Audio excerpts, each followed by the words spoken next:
我感觉，离开了中国之后，我四周走走看看，我发现没有那么多压力。我活这么大，我从来没有投过一张票，我这次投了一张票，我是用脚投的。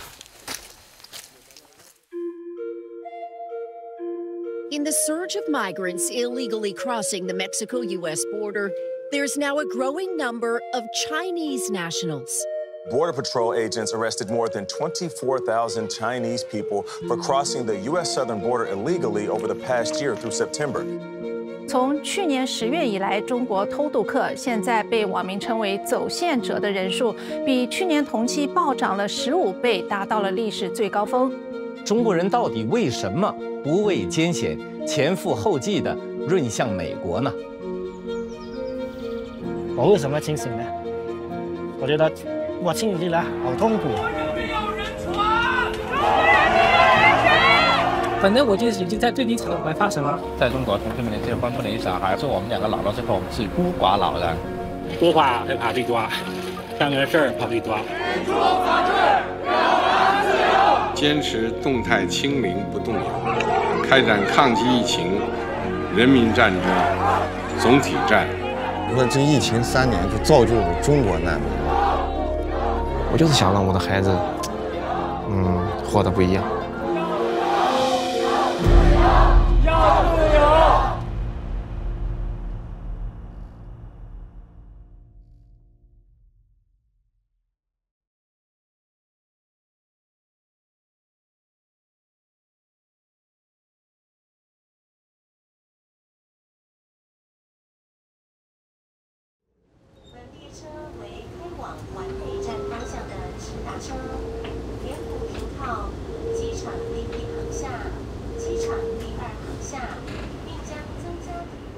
2022年底，我在哥伦比亚首发关于中国人走线的报道。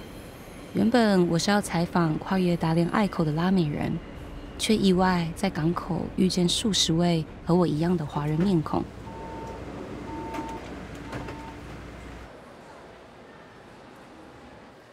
2023年3月，我决定跟着他们的脚步。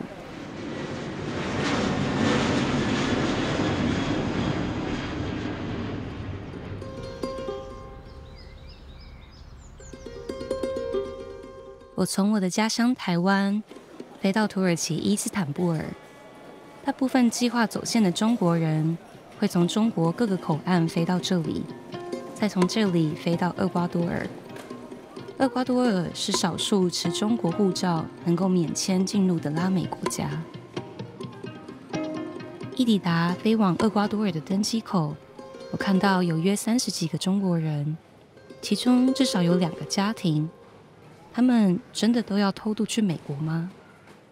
我需要去为我自己的未来去拼搏。美国也是分阶层的嘛，对不对？你扫地阶层就是扫地阶层，精英阶层你要靠自己去奋斗。所以说我到那边我要重新像毕业一样重新再去奋斗。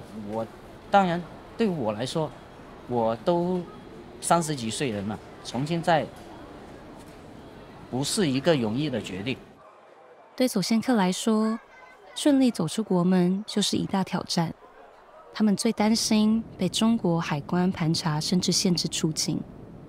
他们会先购买国内到伊斯坦布尔的往返机票，预定在土耳其的酒店和行程。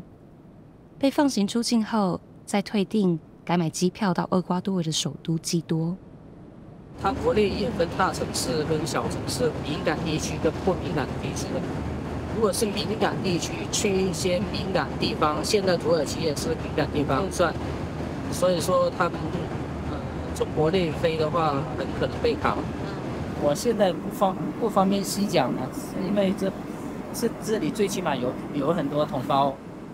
抵达厄瓜多尔后，走线客还要穿越7个国家，向北经过3500公里才会到达美国。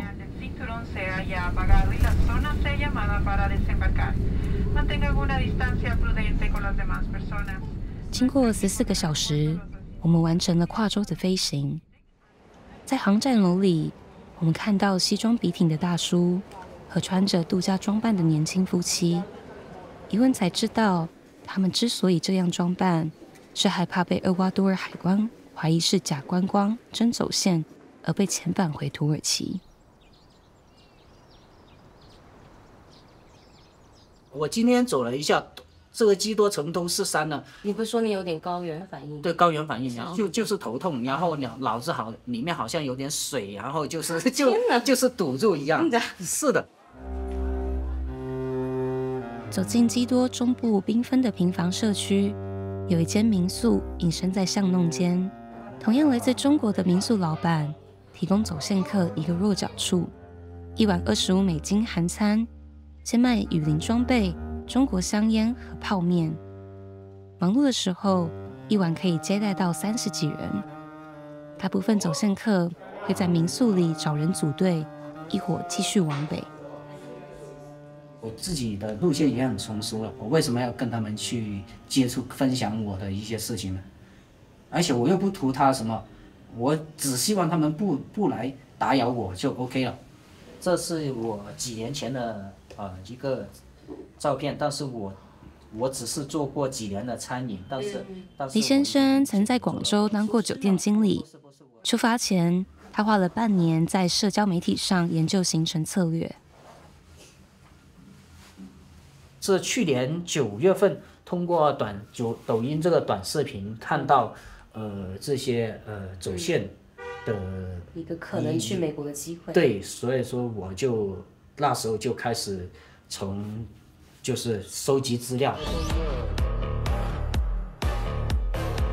如果从国内出来选择走线，要准备多少钱？一只鞋放100的话，可以放500；一双鞋可以放1000。抓紧手，抓紧绳子。老实说，到走的那一刻，我还是很不舍的。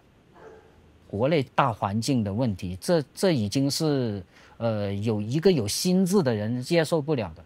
除非我有很多羁绊在国内，或者有很多羁绊的话，我也会想办法把我的羁绊带到国外。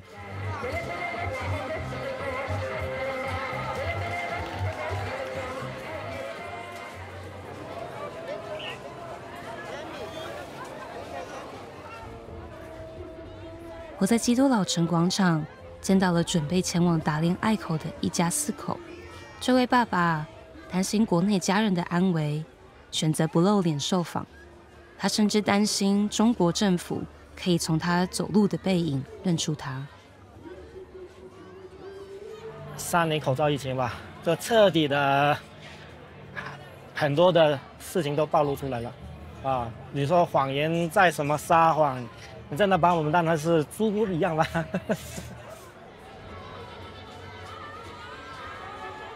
？9岁的女儿在一旁喝奶昔，爸爸讲到眼眶泛泪。他用 VPN 看到墙外的世界。后来他自己经营书店，却被国宝请去喝茶。然后就警告我们不能去卖这些书。如果还有2次的话，就说会影响到我们小孩子日后什么你们怎么准备这一笔费用出来？就把家里的值钱的房车全部抛售卖掉。但是你也知道，这个时候抛卖掉了，肯定卖不了一个好价格，都是白菜价。只能说勉强能够路上开销用的路费吧。走线客接着搭乘长途巴士，前往靠近哥伦比亚与巴拿马的边境，一个与达连隘口隔海相望的小镇——内科科利。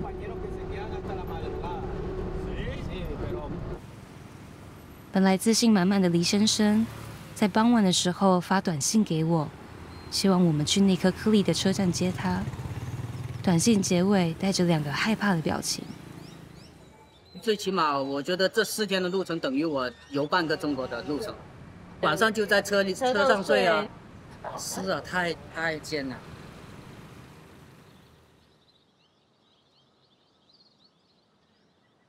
只有2万人口，曾经悠闲宁静的小镇，因为数以万计的移民涌入，变得喧闹拥挤。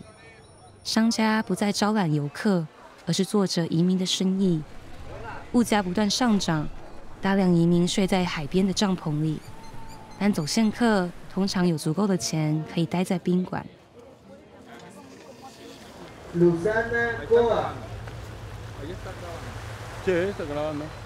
只要风浪不大，早上8点以前就会有上百位移民聚集在港口，等待搭乘1小时的快艇进入达连隘口的原始雨林。Todos los días sacamos un promedio entre 600 y 700 por esta empresa. Diario por ahí unos 100 diarios, 100 personas de Asia.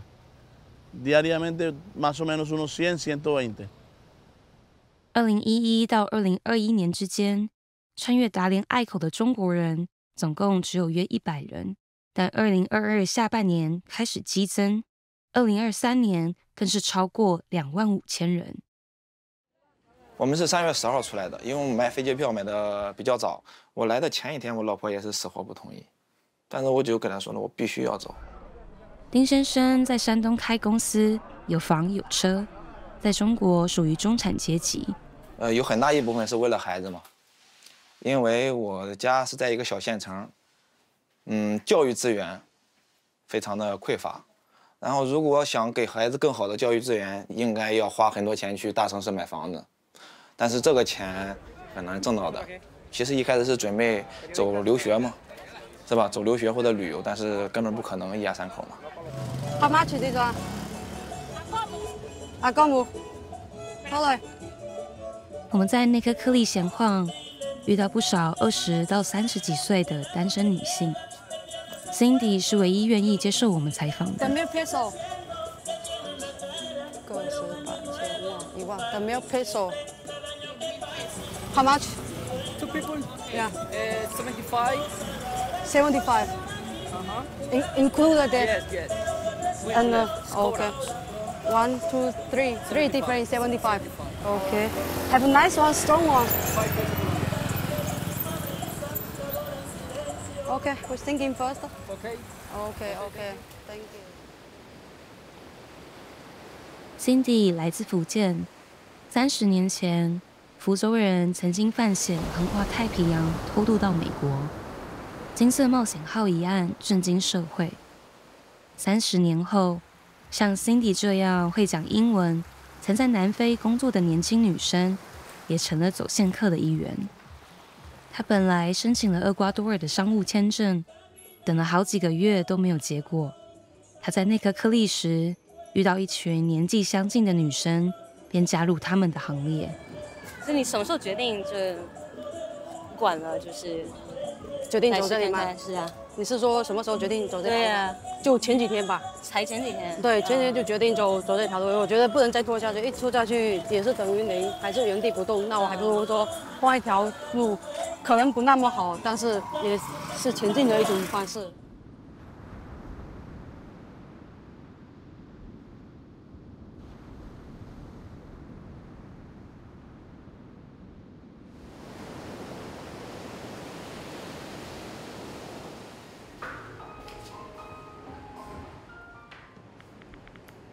你是随便上面找一家这样是不是？然后我找不到就随便。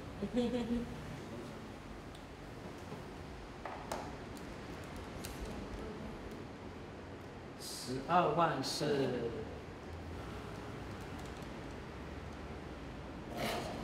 30刀嘛？对，30刀。哦，差不多。兔的有没有优惠的？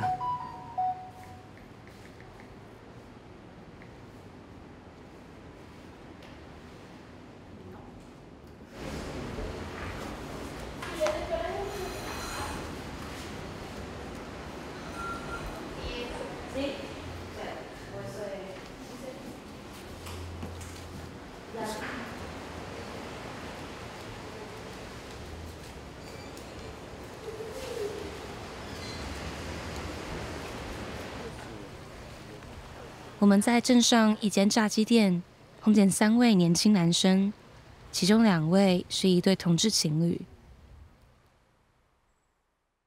Lee 和 Ivan 分别来自四川和贵州，他们已经在一起4年多。在国内的时候，他们一起经营咖啡店，生活充实，也经常旅行。但因为同志的身份，曾经被中国的警察找过麻烦。我们到上海的时候，我去开一个大床房，然后警察10分钟就上门了，直接就问你们2个睡大床房干嘛？有没有吸毒啊或者其他？一般来说，2个男的话就住一个房间，住一个双床房。他们很羡慕台湾同婚合法，也感慨习近平上台后，连几个同性交友的软体都被禁了。我们2个就在国内是不能合法结婚，在台湾的话是可以这样。对，台湾是2019我们通过的时候是可以合法结婚。好幸福啊，台湾人。所以其实我们2个做我们2个以后的考虑，比如说，在中国同性不能结婚，不能小孩，不能代孕，也不能领养小孩，所以我们以后生活是没有办法保障的。而且中国对医疗兜底这块也没存在一个覆盖，所以我们2个老了之后，我们肯定会是孤寡老人。所以在这国内，你一眼能望得到我们以后老了，对于我们少数群体来说的话，是这一老了之后是怎么样的一个状况，所以基于这个原因，我们就直接提出来了。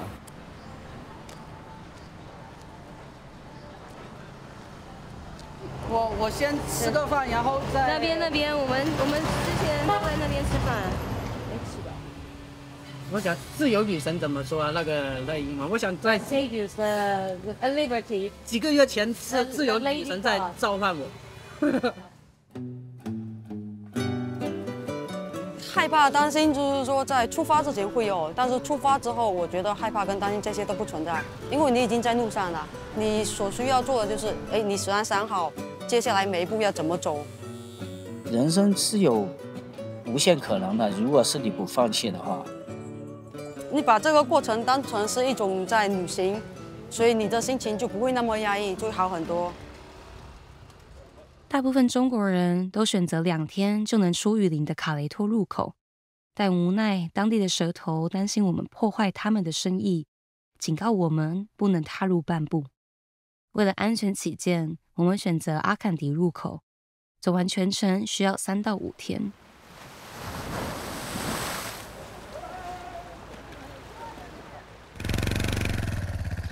摩托车车队带我们跟着向导来到雨林的入口。营地远离公路港口，热食部、杂货店和 WiFi 却一应俱全。掌控这里的民兵武装组织要求移民缴纳所谓的管理费，无论是几十或者几百美金。缴完费用后，移民们都会拿到一个荧光纸手环。原始雨林居然像夜店一样，凭手环才能进入。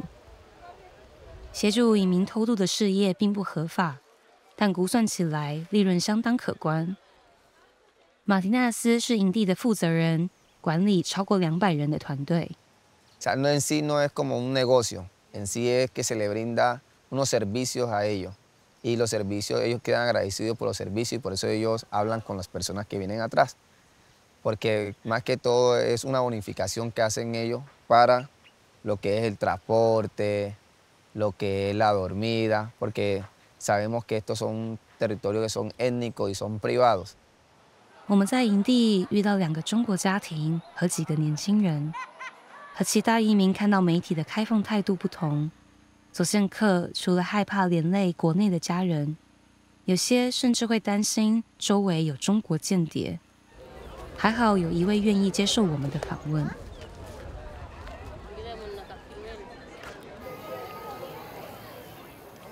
我叫于冲飞，1984年出生的。出生在山西，然后呢，毕业后一直在北京工作，然后从事物业管理工作，然后大概10多年时间吧，在这期间从事过一些销售工作了。对，有家庭，后来离了吧，小孩4岁多，快5岁了，少吧，跟着他妈。他妈是属于在一个就是属于共产党的一个单位里边上班，他还是比较就是说比较粉红那种的啊，就是说我们俩就是说语言还是比较少的，我感觉，离开了中国之后，我四周走走看看，我发现没有那么多压力，感觉过得特别开心。我发了几个朋友圈啊，然后好多人都说我胖了，我说吃的太好了。因为出来要走4年，这我必须带够了。面包给压成这样，东西好带。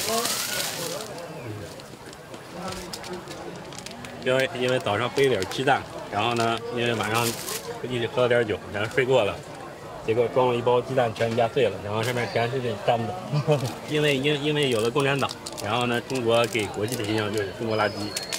你看一个包，然后呢刚背了没几天，然后呢就一天啊，就烂了。然后呢是一个锅炉厂那个打了一个这个拿刀破了一个洞，然后呢系了个结儿，然后这个包就废了。幸好我没把之前的包扔了。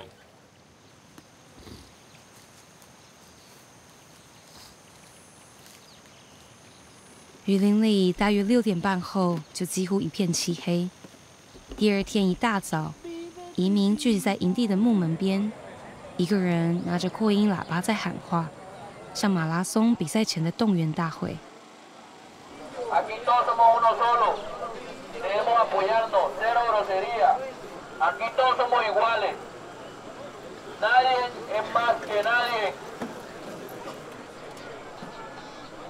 Esa es la placa de ellos. Ellos hoy van a hacer las cosas bien. ¿O no, mochilero? 没有气炮的发令枪声，营地的门被人群挤开。就这样，我们跟着于春飞以及成千上百的移民，正式进入这座长达100公里、不通公路、为鸡四伏的达连隘口。2023年，有52万人穿越达连隘口，他们主要来自拉美国家，也有许多来自非洲和亚洲。今年1月份，中国人数超过了厄瓜多尔，仅排在委内瑞拉、海地移民之后。中国走线客是拉丁美洲之外最大的移民群体。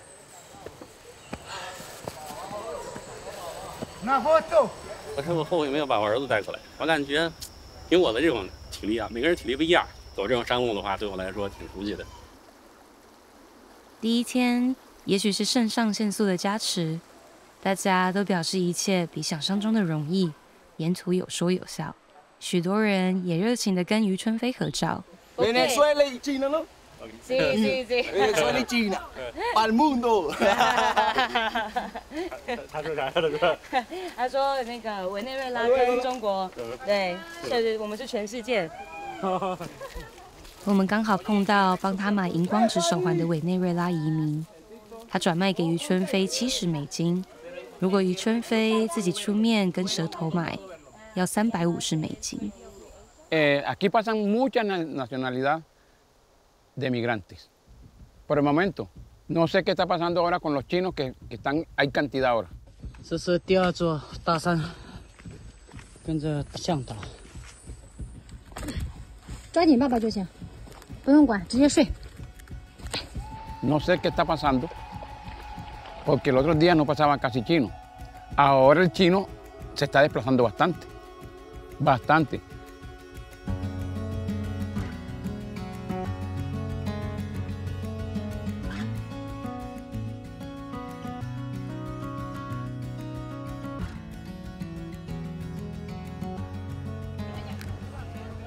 我们跟着于春飞来到了下一个营地，雨林里气味糟糕，混杂着屎尿和腐臭味。垃圾堆里有不少简体中文的包装。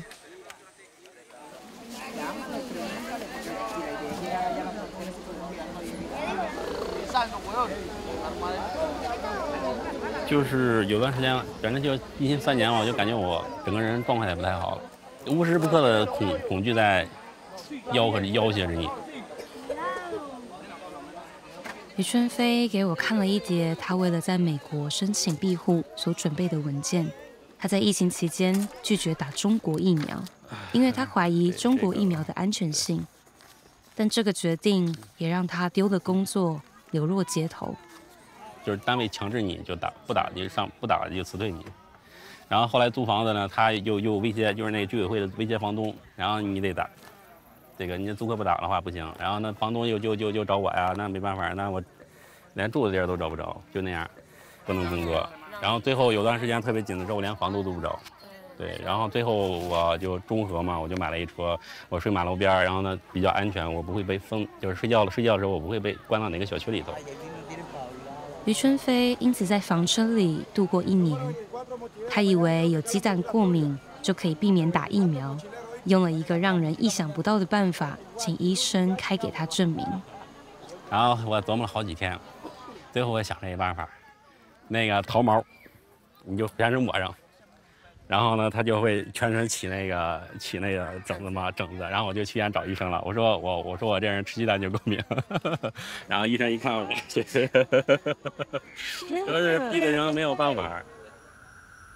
在营地里休息了一晚后，隔天我们就前往哥伦比亚和巴拿马的边境。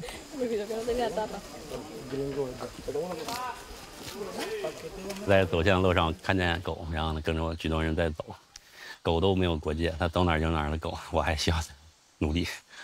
对，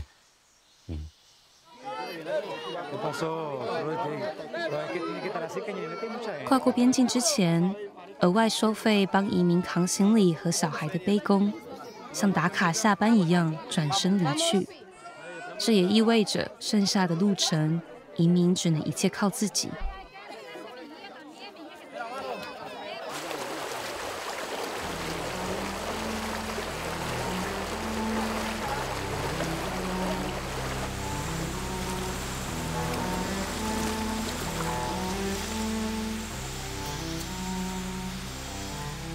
这是我们在雨林的第2天，没有想象中那么多的树荫遮蔽。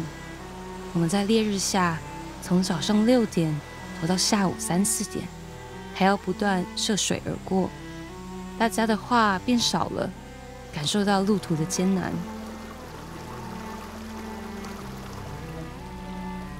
虽然我们沿着河水而行，但因为河水中的细菌污物，身饮很容易上吐下泻，或是患上疾病。这个水还特别好喝。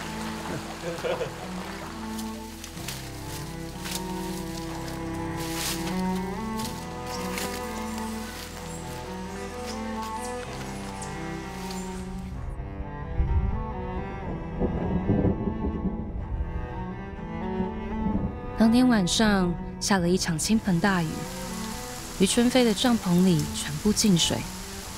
他拿着手机手电筒，不断在帐篷里挥舞。我听过有人因为大雨严重失温，喊他到我的遮雨布下躲雨，他却没有动静。隔天起来，他得了重感冒。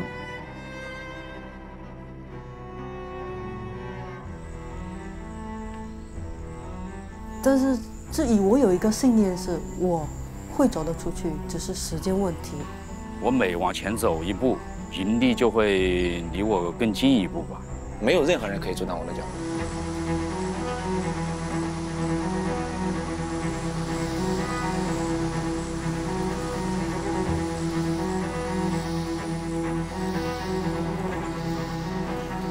第3天，于春飞因为走得很急，几次走出我们的视野。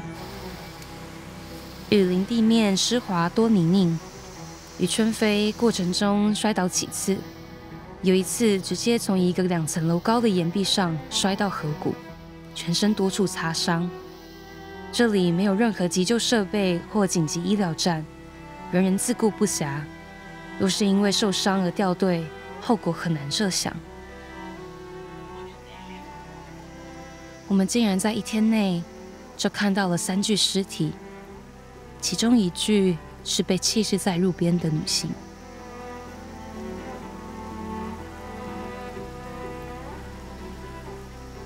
Viene sola porque los otros compañeros la dejaron botada. Porque aquí es, defiéndase a como pueda.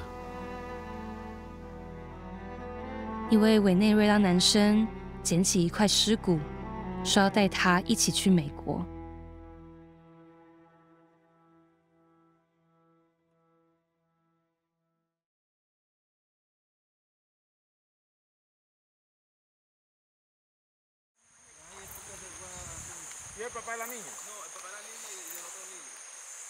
抵达第3天的营地时，我们得知前一晚露营的营地附近，还有移民被抢劫攻击，抢匪甚至和巴拿马警察发生枪战。隔天一早，我们几乎没有休息，只想着要尽快离开雨林。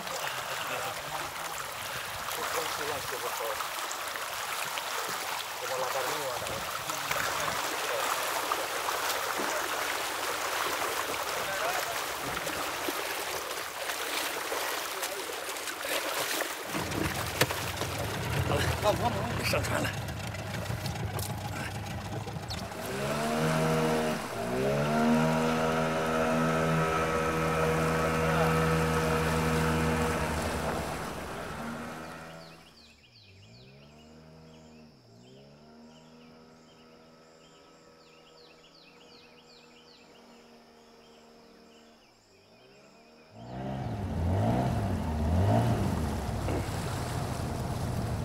这儿中国人应该挺多了，看见我就吹呢，是吧？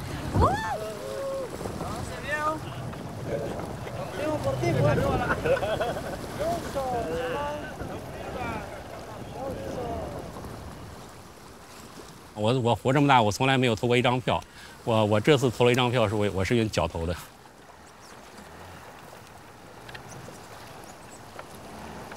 你觉得你这段路用脚投票是投什么？投的是不受这种没有恐惧感，就是脱离恐惧感，脱离恐惧。就是那天活的都一种恐惧中，说话害怕被抓，干个事儿怕被抓，莫名其妙的恐慌紧张，这就是我投的。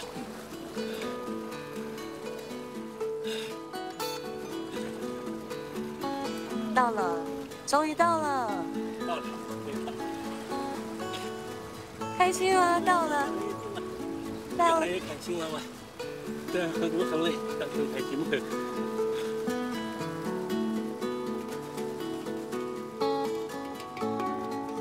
随着船的靠岸，我们终于走出了雨林。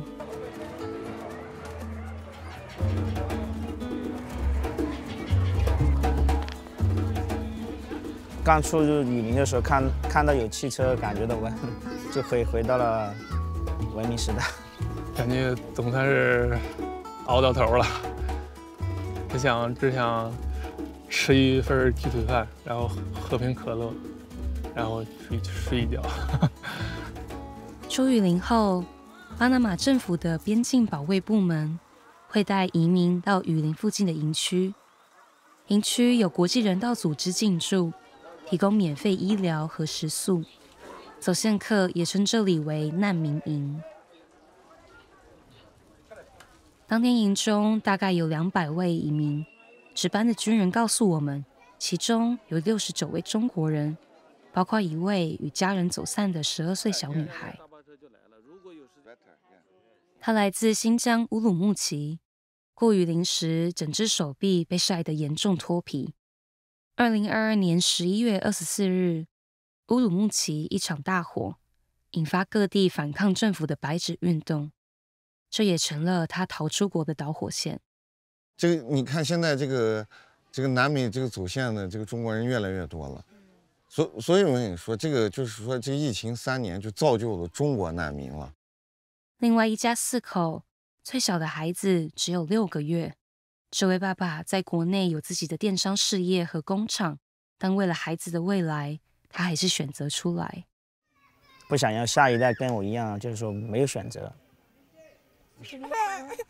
所以就主要是为了小孩的教育。是的。他意识形态在经常宣传洗脑，其实你也学不到什么东西。他们幼儿园就是表演节目的时候，那个服装上面写着"炸药包"3个字。写个什么字？炸药包。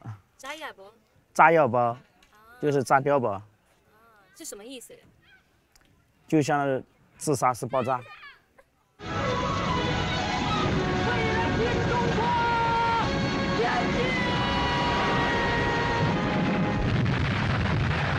台湾的教科书里并没有学过炸药包这个典故，原来是源于解放军人董存瑞的电影。他在国共内战以肉身拖出炸药包，炸毁敌人的桥形暗堡，为共产主义献身，因此被中国共产党奉为英雄。为了新中国，冲啊！他也表演节目的时候有这个，所以看了这太恐怖了。在难民营交护照、按指纹、领饭，样样都需要排队。最后的等待室，准备登上巴拿马政府安排的巴士，前往靠近哥斯达黎加的边境。来自山东的丰连静已经在这里等了2天。今年28，95年的，我是独生子。对。那爸妈他们怎么说？就知道你要走的话，还是你有跟他们说吗？有跟他们说呀，我就跟他们说了，他肯定是不同意，1万个不同意。但是说我跟他说了，我已经下定决心了，我真要走，你也拦不住我。即使过了雨林，他们还有很长的路要走。经过哥斯达黎加、尼加拉瓜、洪都拉斯、危地马拉，中间他们不断换乘大巴、小巴、私人轿车，跨越2000多公里，沿途还可能会被黑帮或是黑警索贿。对，对面就是墨西哥。是吗？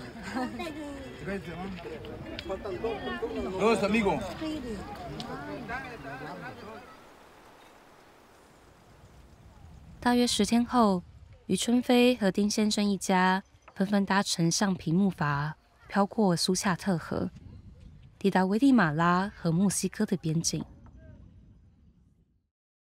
但也有像丰年静一样，跟一群移民挤在卡车上进入墨西哥。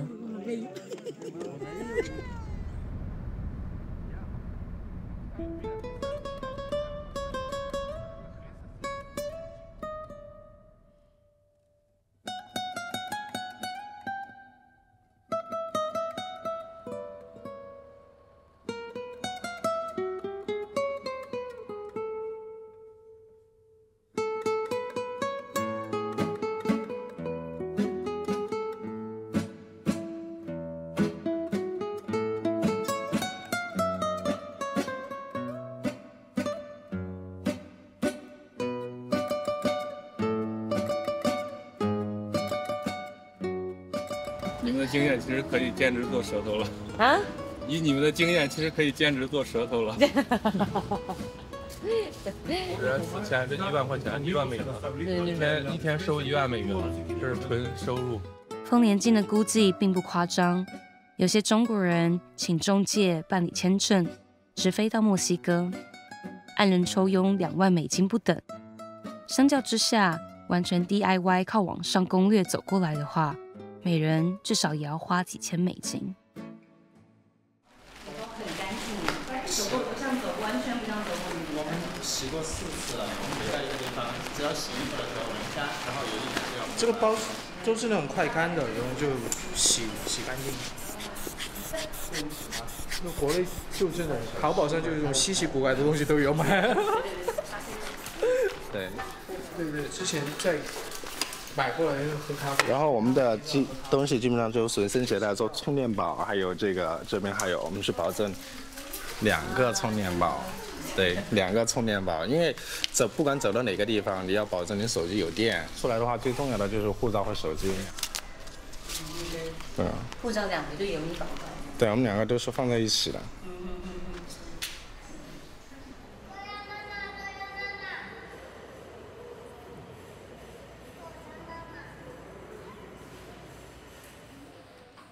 因为这一路上装备、衣服该扔的都扔掉了，包括鞋子都扔掉了，所以说给老婆、给我自己、给孩子，然后买点鞋子、买点衣服，再准备走，比较舒服一点。想让他那个孩子和老婆舒服一点。小朋友自己走过第一座大山，走了他自己大概得走了将近5个小时。哇！其实我很心疼的，但是没有办法，这就是你必须要经历的。那因为现在你们在墨西哥嘛，然后终于到这下一站就是你们的目的了。你现在就你们到这边的感觉是怎么样？可能这个心情要到跨栏的那一刻才能有最大的体现。你到现在其实就还是想着怎么出这个塔巴丘拉。塔巴丘拉比较难出嘛，都知道，准备到了蒙特雷再说吧。可能就打算搭个什么过去这样子。搭小车过去嘛，慢慢的绕开检查站嘛，只能这样走。你要是坐船，我绝对不可能再坐船了，因为我有孩子，确实太危险了。对，我自己是当然是无所谓的，有孩子有家人是不可能。偷渡移民搭巴士、爬火车、骑摩托车，试图避开一路上数十个专门拦截移民的检哨站。美国通常会施压墨西哥政府，想办法增加移民北上的阻力。林先生所说的搭船，可能是最危险，却是最快绕过这些检哨站的方式。走线客会从塔帕丘拉的港口搭10个小时的夜船到中部城市胡奇坦。镇上有几间中餐馆，还兼做卖船票的生意。其中一位中餐馆老板不断强调航程非常安全，一张票含到$450，班次频繁，当天买票，当天就有蛇头带走线客出发。一家3口，其中有几个男的脑袋上也受伤了，被枪口顶着，然后船长被打个半死。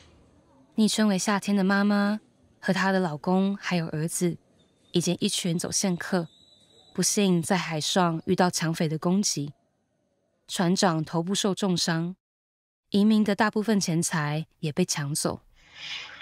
然后他搜了我2遍没搜出我的钱，后来第3遍搜出来，在我的内裤里，他甚至手都塞到下面去摸。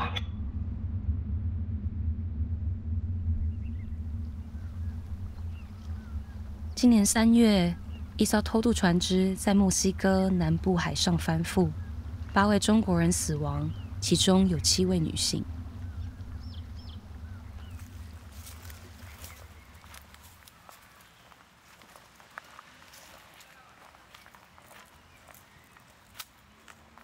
这个因为我的脚受伤了，我也走不了路。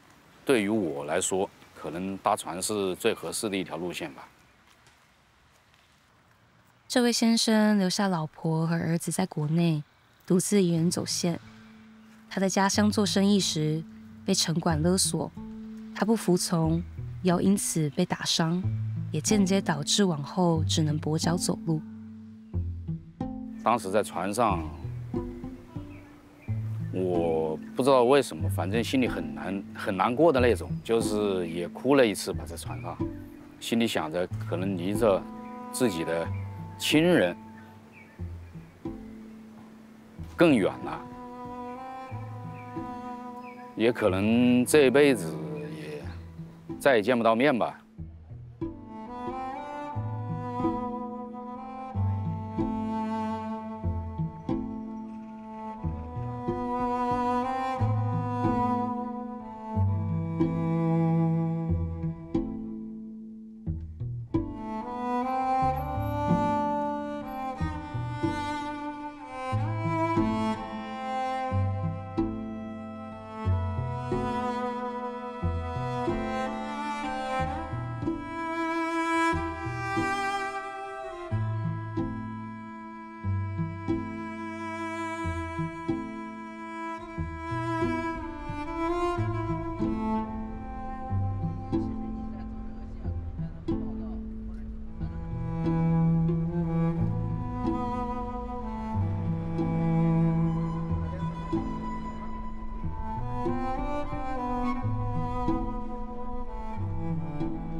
4月中旬，墨西哥南部城市阿里雅加已经超过30度。丰连静和他的同伴躲在大巴的阴影里，商量该不该接着等车时间理个头发。不知道现在理发来不来得及？应该来得及。你不让那个咱们那个理发师给你理呀？也练手嘛，对不对？练手。是个生手。不知道到了美国也不知道做什么呗。可能如果说真的理发行的话，可以理发了，对吧？昨天遇到一个非洲的几内亚的，他非洲人，然后他突然跟我说话，他说你是哪里的？英文跟什么？啊。哦，是你。我说你为什么不说中文？你是留学生吗？他说是的。我说你中文那么好，你为什么不留在中国？他说：“你先问问你们为什么没有很生？”你们先，还是需要叫人名了还是？不知道，他直接就叫我们拿票过来了。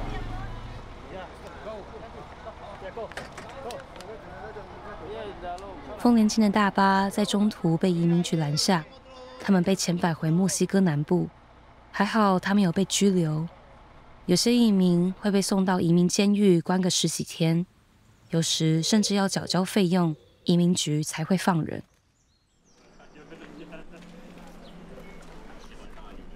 走线客有些会把自己的脸涂黑，或是穿足球衣，装扮成拉美人躲避盘查。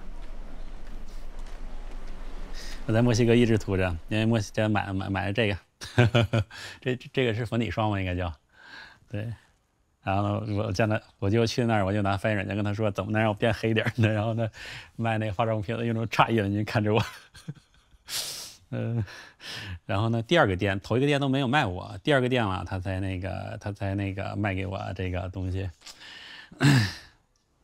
Not necessarily, I wouldn't say that necessarily is a discrimination. It's more a way in which these people are more bound to abuse of the Asians, not only the Chinese, of other Asians from India, you name it, because they would believe the same thing. They would say, well, these are coming all the way from India, and they might have more resources, because they might think they are not going to stay here anyway. They're going to try to travel to the U.S., so they will still have more money, or dollar, or U.S. dollars, or whatever.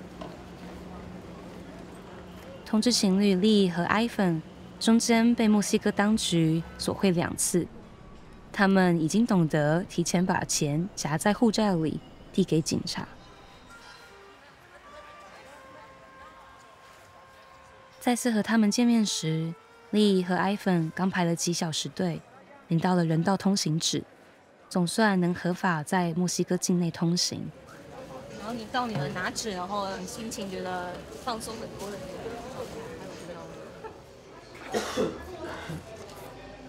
你们年纪差不多嘛？对，他是小，最小，他最大。你几岁？他已经中年了，已经。他人家中年啊，30就中年，我也30。你们不要享受，你们搞到50年。你年轻的时候不拼啥子哦，你就我年轻的时候也没拼好多老哦，总有一年生活可以了，我靠。是要拼啥？但在国内已经没机会。我们在国内的时候，像你们这么大的时候，机会太多。哪去深圳，一天你可以做5、6个单位，5、6个单位都要你，你还拽完的。现在你哪有机会嘛？可以到时候找。好，到我们找。你们在进对不对？对，那我们找。接下来就是最后1里路了。大部分移民会选择几个主要的边境城市到美国：蒂华纳、墨西加利、华瑞兹城和蒙特雷。如果你们顺利抵达美国，你们想象2个人在一起的生活会是怎么样？先说一下，就到美国，我们2个已经做好吃苦的准备。就同行的小伙伴在开玩笑，他过去要把盘子给刷冒烟，前期肯定是做一些低端的工作，这个是无可厚非的。因为在获得公卡的情况下的话，我们可能就是会在一些合法性的一个工作进行就是合法情况有了稳定的工作之后，然后我们有稳定的收入之后，我们就会比如说像正常的一对夫妻那样，我们觉得2个人在一起就好了。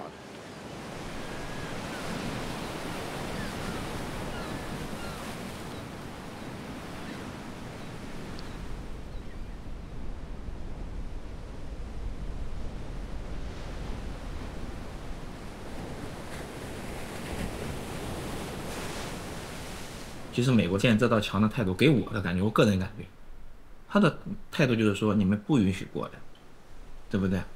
他为什么要有个缺口呢？就是如果你们真的要过来，我可以放你们过来，就相当于枪口抬高1寸嘛。我的态度是不可以，但如果你们真的想过来，我给你们一个机会。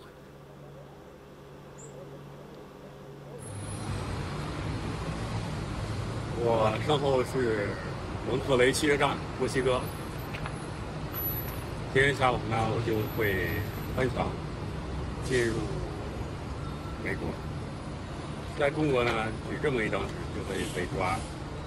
现在我翻过来，大家看看。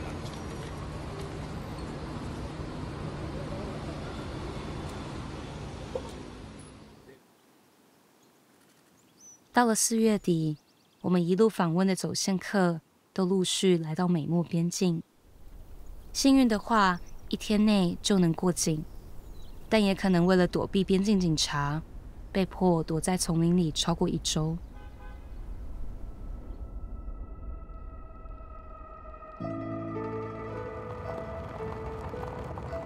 我都不知道他开了多久了，反正就从白天到晚上一直在开车，一直在车里面度过了。然后走到一个很黑的地方，那最终还是被警察看到哈。看到情况下，大家都得跑。那段路的时候，它路又是不平，然后有很多那种刺，那种刺，那仙人掌的刺那种吧，我一脚踩进去，5根，踩到我脚底下，我痛得我都不敢叫。大家就待了不知道多久，然后我就躺在地板上。自己有个包靠着头，然后就看着那天天上的星星好多好多，但其他人都在想警察走了没有，能不能过去，会不会再抓？但那一刻我没想，那一刻我只是很安静的躺在那里，享受那一瞬间的宁静。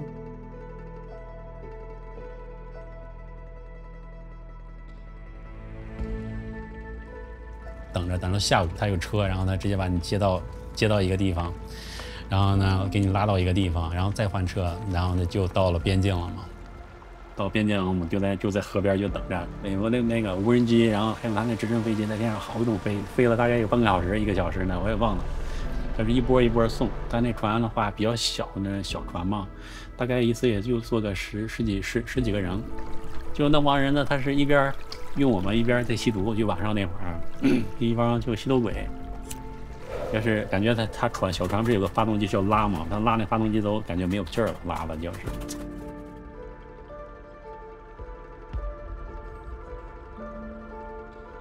不甘心，那一路往前走，那已经走到最后一步，眼看着对面就是了，这一步过去还要走成这样，你知道怎么走吗？汽车那个大的轮胎你知道吧？它的轮胎也很大个，把气打上去。我们人就套在那个轮胎上面，就跟旱鸭子蹬脚一样，蹬过去。如果你会游泳呢，你就游过去。那对岸是，你爬到对岸，自己也得爬上来。那爬上去，从那边走出来的时候，那边就是玉米地了。玉米地的对面就是德州监狱。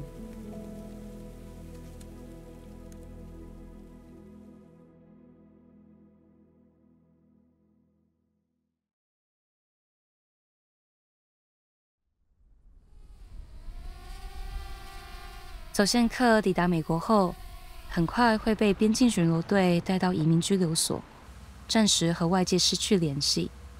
直到1周后，我终于陆续等来了大家的消息。不再关心我的世界下了雨，像风吹过8千里，有远和远都在。我担心的几件事就是我出来了，他父母和我父母其实对那个啥松了一口气，他也松了一口气。看到美国的国旗在飘扬的时候，当时就感觉很兴奋、很激动的那种。所有经历的苦难，就是值得我今天拥有的吧。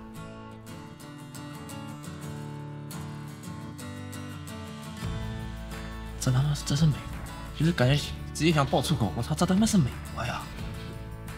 我怎么就到美国来了呢？ wanna see the world from the edge of my seat. A big windshield or a plane, not a TV screen. Don't you need the road to tell you who you really are? Find out whether or not a man could ever change his stars. Oh, how you gonna step in line?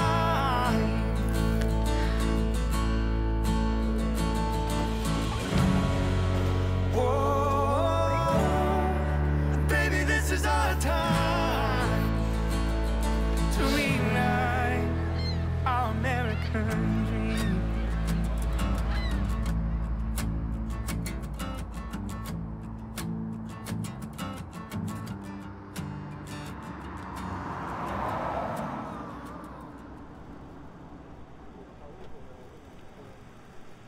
到了美国，并不意味着旅程的结束，反而是他们漫长移民路的开始。8个月后，我和他们再次碰面，想了解他们过得怎么样，是否一如他们曾经的期待。感谢你日用的饮食，你赐给我们，让我们今天可以真真切切的借着食物来感受到神的爱。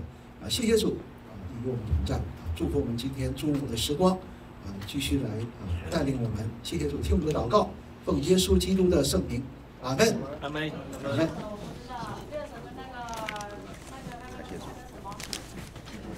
可以吃点别，那边还有水果。对。余春飞抵达不久后，就加入了华人教会，受洗成为基督徒。他觉得除了获得一个当地可以提供支持的社群，也能够作为在美国申请庇护的原因之一。干活我是1周去3天嘛，基本上我1周可以去2次，然后呢，教会里边周3、周5打扫卫生。他是我们一家人呀，我们都是一家人，真的是因为我们都有同一个天上的爸爸。对。加州的阳光是专门的一个池的。然后自己也思考，然后呢，自己希望在美国怎么样生活嘛。等工卡下来之后呢，我想考个大车本，就是开大truck。其实来了美国，感觉哪都好，唯独的就是不会英语太难了。Hello. 40 on number 2.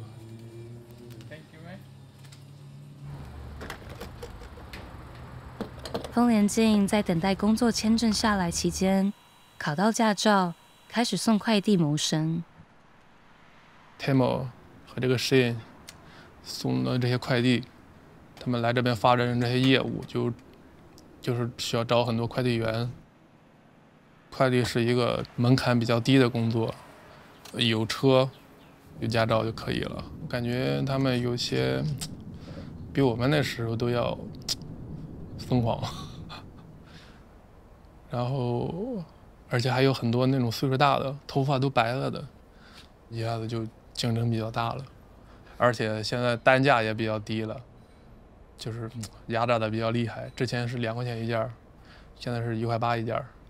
所以你要到200，你大概要送个100件左右，100多件。之前是送100件，现在你送110多件了。这边过来的华人太多了嘛，都想找工作。你看那么多人，我就感觉我都想回国了。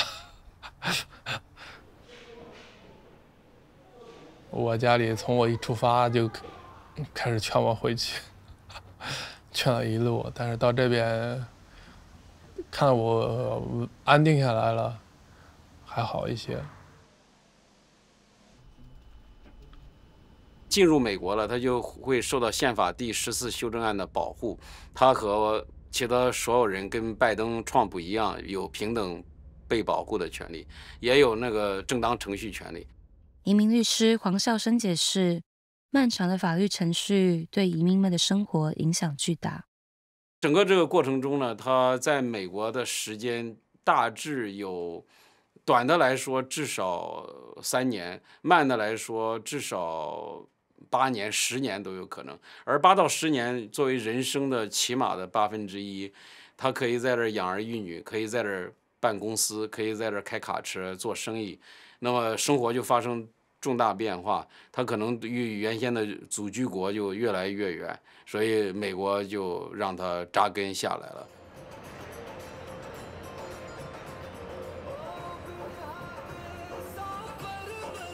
纽约是另一个走线客向往的城市，这里移民多，工作机会也多。时代广场斑斓的荧光幕，感觉就像走线客抵达以前，大家脑海里想象的美国吧。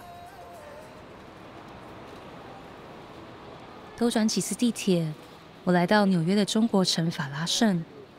和时代广场不同，这里街上走的人，店铺的招牌，偶尔听到路人的交谈，比起美国，更让我联想起中国一个经济发展停滞的小县城。嗨，大哥，好久不见，很冷啊，你还好吗？哇，大哥，你现在做什么工作？看起来很辛苦工作。还好。还好我们在那个餐厅。因为脚伤，他很快领到纽约州发放的医疗白卡，申请政治庇护的程序也在进行。大概要请小庭开了。小庭开了，但是在等大庭。挺好，挺好。大庭知道是时间了吗？没，还没，在等。那还算不错吧，还算不错。对。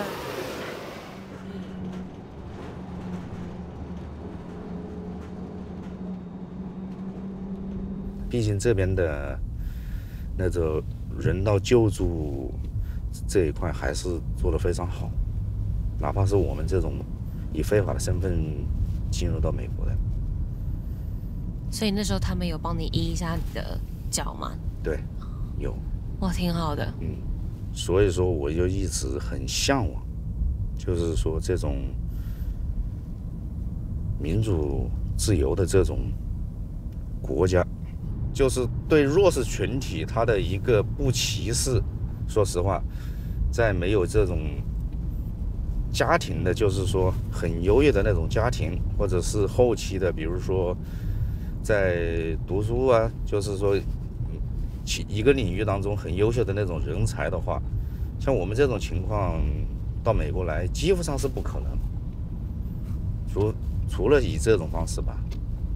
你的理想是什么呢？在这里？我的理想就是在这里有一份事业，自己的。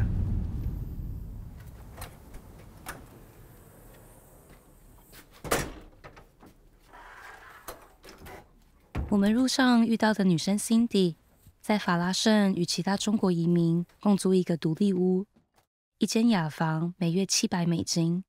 她平常就靠滑板车和公交车通勤。几个月来，他一直在华人的资讯平台上找工作。这幺六八上面都被翻烂掉了，这样子的都是我已经点过问过的了，他都是不需要，那很多都是熟手还要报税这些，然后就没办法再问了。你看到没有？好多，只是很早以前就开始发信息都收不到回应。那再看到在早期。你看，都发了无数出去了，都是不行。那不知道天天都再上来再找再问，每天都这样子，一有空就上来就翻就问。跟家人都是报喜不报忧。止痛药就这2个药开了我25刀，哇，我好贵我都。Cindy 在美墨边境的丛林里待了足足9天，当时留下的脚伤还持续影响着她的生活。你觉得让你坚持这么走到这里，然后还继续想要尝试留下来的原因是什么呢？就这个动力这么强，一种信念，是一种，就像我当初我在那边跟你讲的一个样，我说我很向往自由。但我觉得这个国家应该能给我自由，所以我就朝着这方面一直坚持下来。但如果说感觉的话，其实是挺自由。为什么？在这边大家都是各做各的工作，根本没人搭理你啊，能不自由吗？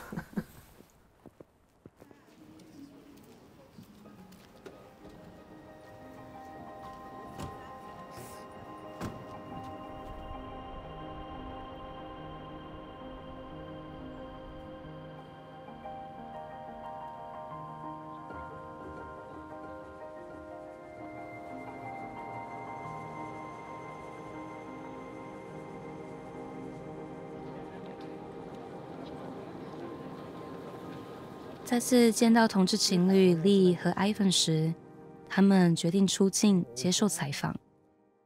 我们2个在美国合法的取得了结婚证，但是我们想通过我们2个这个事情，比如说让更多的我们这种群体，然后能够知道在第3国可以合法的去结婚，这些东西的考量。我们也希望就是内地的同志 LGBT 群体的话，他们能有一些，如果想选择，能有一些更多的选择吧，就仅供他们一个参考嘛。这个香菜很不他们在纽约找到在甜点店的工作，一起租了房，也顺利结了婚，好像一切都步上轨道。但有时候他们还是会想念在国内的生活，尤其是家人，还有他们的6只狗狗。This is It'll be very difficult. Yeah, we miss their dogs. That's hard. Gentlemen. So real. Is this a girl or boy? Boy.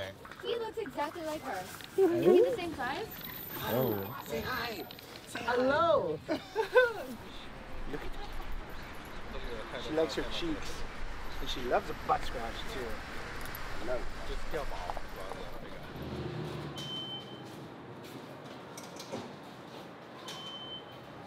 其实我觉得在美国这边和我们来之前想象的其实也没有多大区别，包括因为美国发展的比较早，所以它的基础设施这些虽然说是看着比较破旧的，但是地铁24小时运行，这个是我没想到的。我以为跟国内一样的，到了12点钟然后就直接停运了。然后其他的方面跟我预想的也差不多，包括我们自己的工作状态或者自己从事的工作。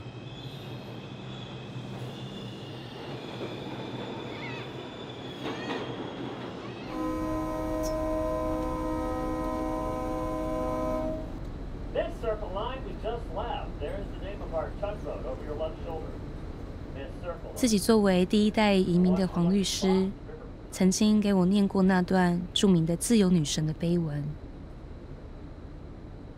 Give me you're tired， 你劳累的，you're poor， 你贫穷的，you're hard of the masses yearning to breathe free， 就是你想要呼吸自由的空气，你被压迫，来美国吧。之前说自由女神在召唤他来美国的黎先生，拒绝跟我见面。我来这边的美国梦其实基本上已经碎了，也没有想象那么美好。我来到美国这边完完全全就属于一个底层，也没有自由女神那个碑文写的那么好。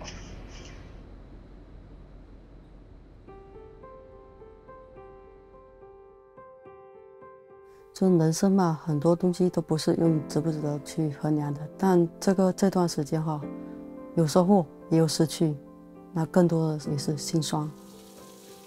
我觉得应该是值得吧。如果再让我选择一次的话，还是愿意过来。毕竟这3年这个疫情还是比较严苛的。希望这个东西像一颗种子一样，它会无限放大，它会无限放大。familiar， 熟悉的。我认为我走线是我这辈子做的最正确的决定。你要尊重你人生当中的每一个选择，你不管走到哪一步，然后你要考虑好你是否就是以后会后悔。你既然决定了，然后你就不要去后悔你做的决定，你只能往前看。The statue, a gift from the people of France to the people of the United States, never a government project, by donation funded by ordinary people in vote.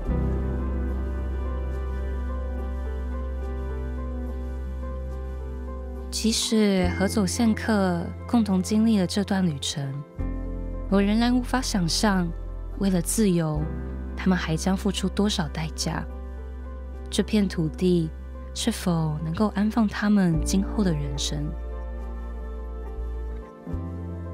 Today I'm announcing actions to bar migrants who cross our southern border unlawfully from receiving asylum. Into our country.